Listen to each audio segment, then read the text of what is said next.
Hello, I'm David Chaston with 90 at 9, brought to you by interest.co.nz. This week, get everything you need to know in 90 seconds at 9 o'clock. With news, American households are in a much better financial position.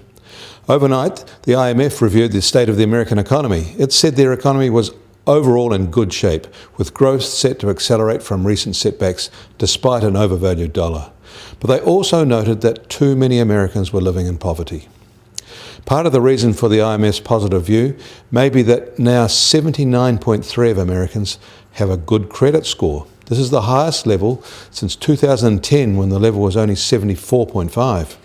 Before the subprime crisis in 2006, it was 76.7%.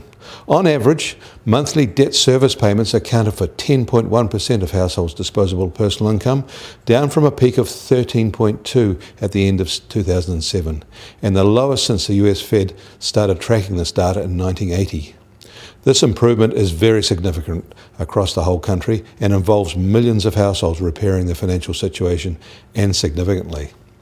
In conjunction with good rises in real wages, the risks to the American banking system have certainly eased.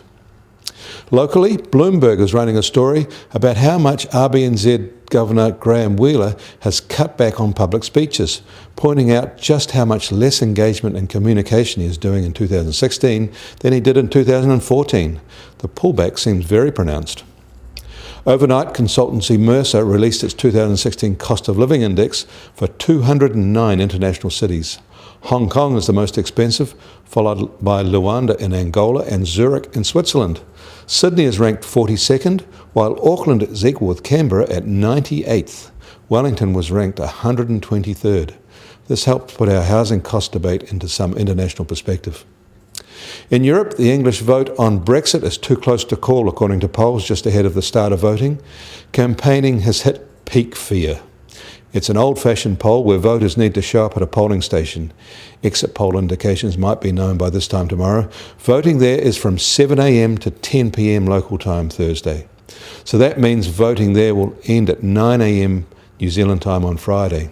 The first actual vote data will come in soon after that. Maybe the best way to monitor the likely result is to view our live currency rate charts. In New York today, the benchmark US Treasury yield has extended its rises and this morning is now up one more basis point to 1.7%. However, the oil price is slipping again. The US benchmark is now down to just over $49 a barrel, and the Brent benchmark is now just under $50 a barrel. Gold is down as well and is currently at $1,265 an ounce. And finally, the New Zealand dollar starts today a little firmer yet again at 71.6 US cents, 95.6 Aussie cents, and 63.4 euro cents. The TWI is at 74.6. I'm David Chaston, and that was 90 at 9, brought to you by interest.co.nz.